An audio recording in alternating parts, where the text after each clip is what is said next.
நான் ஒரு வாரத்துக்கு முன்னாடி இங்கே புதுசாக ரோடு போட்டிருக்கான்னு சொல்லிட்டு நான் ஒரு வீடியோ போட்டிருந்தேன் பாருங்கள். ஒரு வாரத்துக்கு முன்னாடி ஒரு வாரத்துலேயே அந்த போட்டு 2 நாளில் இங்கே பாருங்கள் ஒருத்தன் வந்து ஒன்று தோண்டி விட்டுருக்கான். அதே வந்து பார்த்திங்கன்னா இந்த கார்ப்பரேஷன் இருக்காங்கல்ல, இவங்களுக்கு என்ன தான் அறிவு இருக்கா என்னன்னே தெரியாது. ஒரு புதுசாக ரோடு இது எவ்வளோ செலவு பண்ணி போட்டாங்கன்னு யாருக்கும் தெரியல. அதுக்குள்ளேயும் பாருங்கள் இங்கே தோண்டி விட்டாங்க. இன்றைக்கி ஒரு வாரத்தில் ஒரு 7 நாள்லேயே இங்கே இப்படி தோண்டி விட்டாங்க.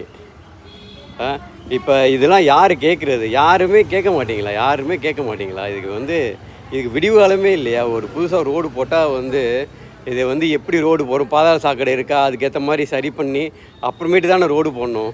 ரோடு போட்ட உடனே நானும் நிறையா இடத்துல பார்த்துட்டேன். ரோடு போட்டு ஒரு வாரத்துலேயே 10 நாள்லேயே இந்த மாதிரி தோண்டி விட்டுறாங்க. தோண்டி விட்டு கொஞ்சம் நாளாக போக இன்னும் 4 பேர் தோண்டுவாங்க. அப்படியே இந்த ரோடு வீணாக போகும். இதுக்கு என்ன பட்ஜெட் ஒதுக்குது அரசு?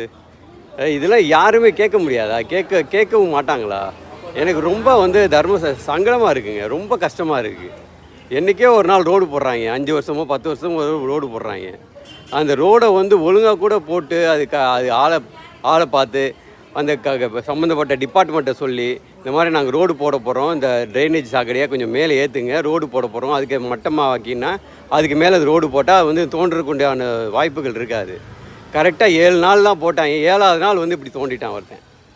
பாருங்கள், 7ஆவது நாள் தோண்டிட்டான்.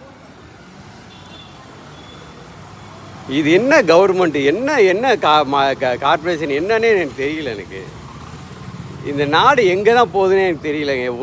ஒரு திட்டமே கிடையாதா? ஒரு அரசியல் சார்பில் ஒரு திட்டமே கிடையாது. இங்கே மட்டும் கிடையாது, எங்கேயுமே இப்படி தான். இதான் அங்கேயும் தோண்டிகிட்டு இருக்காங்க. இதான் அங்கேயும் தோண்டிகிட்டு இருக்காங்க. பார்த்தீங்கன்னா அங்கேயும் 3 குழி தோண்டியாச்சு.